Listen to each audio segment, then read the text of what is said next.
Shri Swami Samarth. 18 October रोजी खास असा दिवस आहे। या दिवशी शनी प्रदोष आहे। या दिवशी धनत्रयोदशी, यमदीपदान आणि गुरुद्वादशी असे विविध पर्व एकाच दिवशी आल्याने अतिशय खास असा दिवस आहे आणि या खास दिवसासाठी आपण सर्वांनी त्याचा लाभ करून घ्यायचा आहे। सर्वात आधी दुपारी 12:20 गुरुद्वादशी असल्याने या दिवशी असं म्हटलं जातं की श्रीपाद श्रीवल्लभ हे या दिवशी अदृश्य झालेले होते आणि त्यामुळेच गुरुद्वादशी साजरी करण्याची परंपरा आहे।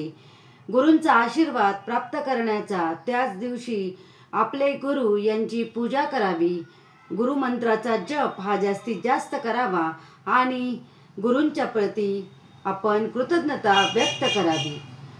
तसेच शनिप्रदोष असल्याने आपण महादेवाची विशेष अशी पूजा या दिवशी आपण करू शकतो। तसेच या दिवशी यमदीपदान असल्याने संध्याकाळच्या वेळेला आपण 13 दिवे हे लावायचे आहेत। ज्यांना शक्य नाही त्यांनी कणकीचा एक दिवा का होईना हा दक्षिण दिशेला तोंड करून लावावा आणि यम देवतेला प्रसन्न करण्यासाठी तसेच अपमृत्यू टाळण्यासाठी या दिवशी प्रार्थना करावी। आपले घर हे दिव्यांनी सुशोभित करावे, घरात धूप दीप लावावा। या दिवशी आयुर्वेदाचे प्रवर्तक भगवान श्री धन्वंतरी यांची जयंती असल्याने त्यांची विधिवत पूजा करावी, त्यांना नैवेद्य दाखवावा आणि घरात आजार होणार नाही यासाठी प्रार्थना करावी। यांची पूजा केल्याने वर्षभरात आपल्याला कुठलाही आजार होत नाही किंवा घरात कुणाचीही तब्येत बिघडत नाही। तसेच या दिवशी धनत्रयोदशी असल्याने आपण कुबेराची आणि माता लक्ष्मीची पूजा नक्की करावी। त्याचबरोबर या दिवशी कुबेर यंत्र, श्री लक्ष्मी यंत्र हे स्थापित करावे। या दिवशी खास असे आणायच्या गोष्टी म्हणजे धातूच्या मूर्त्या या दिवशी नक्की खरेदी करा, पंत्या, त्याचबरोबर विविध माळी, फुलांच्या माळी, बत्ताशे, शंख या दिवशी खरेदी करा।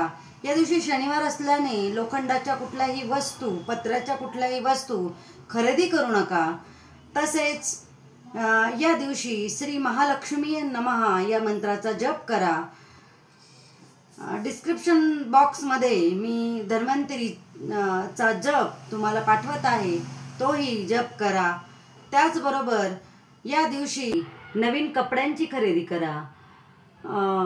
भरीव हत्ती, धातूचे हत्ती या दिवशी जर खरेदी करता आले तर नक्की खरेदी करा। त्याचबरोबर गजलक्ष्मी, कुबेर यंत्र, कुबेर पोटली आणि कमळावर बसलेली अशी माता लक्ष्मी या दिवशी नक्की खरेदी करा। या दिवशी आपण धण्याची आणि गुळाची पूजा करून ते नैवेद्यात आपण ठेवत असतो। या दिवशी कमळगट्ट्याची माळ खरेदी करा आणि रोज त्यावर लक्ष्मीचा मंत्र हा जप करत जा। या दिवशी झाडू नक्की खरेदी करा आणि त्याची पूजा करा। अतिशय शुभ असे फल या झाडू खरेदीचे आहे, तर नक्की झाडू खरेदी करा।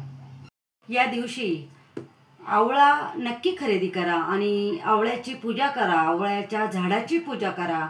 या दिवशी अशुभ बोलणे टाळा, त्याचबरोबर खोटे बोलणे, दुसऱ्याची निंदा करणे या दिवशी नक्की टाळा। लक्ष्मीची पूजा करा, यमदीपदान करा। यमदीपदानाचाही मंत्र मी पाठवत आहे, तो म्हणा। संध्याकाळच्या वेळेला म्हणजेच संध्याकाळी 6 ते 7:41 पर्यंत हा शुभ मुहूर्त असून 7:41 ते 9:14 हा अगदी अमृत मुहूर्त आहे। तर या वेळेत शक्य झाले तर नक्की पूजा करा आणि शुभ असे फल प्राप्त करून घ्या। डॉक्टर नेहा जोशी, दत्त अनघा वास्तू रिसर्च सेंटर, नाशिक।